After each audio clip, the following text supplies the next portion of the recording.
Hey kids, comics, Silverhaired Bronze Age Babe here, yakking about our comic book collection, and today talking about recent additions to the Shebab collection. What you see in front of you is a print from artist Zia Adams, who is Neal Adams' daughter.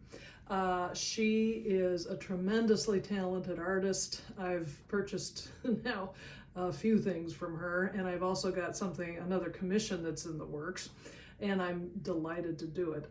This is pulled from Neal Adams' Ben Casey strips.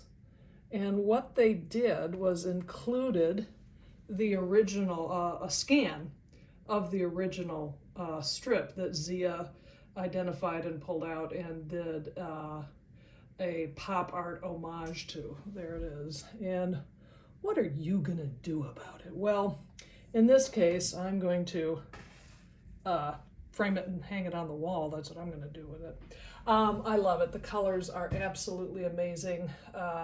If you have a chance to go look at her work on the Neal Adams Facebook page, Instagram, or through the nealadamsstore.com, it's totally worth it. She's a tremendous artist. I'm going to remove this so that it doesn't accidentally fall and break my heart in front of all of you. The next thing I want to show you is from the world of Neal Adams. They recently put out this Neal Adams Vault. And this, I knew nothing about this. What this contains is first issues of the continuity comics that they produced, I think in the 80s or the 90s. It's a treasury size. And what's great about it is that there are color sections, basically front pages and covers, but the book is primarily the black and white line work. So if you have an interest in great art and great inking and that kind of thing, this is great. I have to say, I've only read a couple of the stories and I like them. I'm particularly fond of Shebat, Vampirilla the Shebat. Yeah, here she is. Is she here? There she is. Shebat. So this is, it's a biggie, and I'm still making my way through it, but I really like it.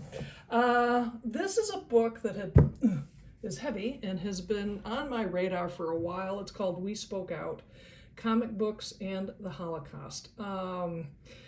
Neal Adams, Raphael Madoff, and Craig Yo got together with Stan Lee a few years ago to create this book that talks about how comic books actually were, at some point in our history, the only way kids were learning about the Holocaust, because it wasn't taught in schools, which I guess I didn't realize.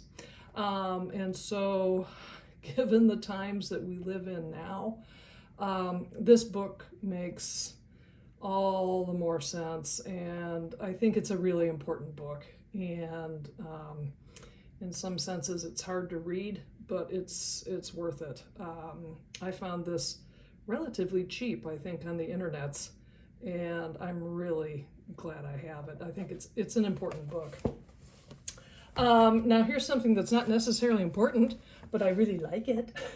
This is, I didn't realize that there was a facsimile edition that came out, I don't know, a few months ago, of My Greatest Adventure, the introduction of the Doom Patrol.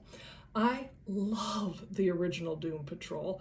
I had read this story in like a compendium book, but there's just something about I love these facsimiles because you get the ads, you get the original ads from 1963, and here's one right off the bat telling you really shouldn't drop out of high school because you'll be lost. You might be, dare I say it, doomed.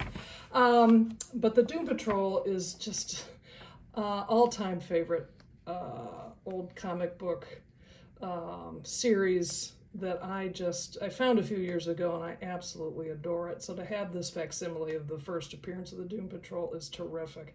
And my understanding is that there's going to be another facsimile of the Doom Patrol where Beast Boy is introduced, and I'm thrilled to have that because that's the one book I don't have in my Doom Patrol collection because it's so pricey. And the other thing, some Lois Lane, because of course I'm going to have Lois Lane. This is a Superman Unchained with the 1970s cover, and it is signed.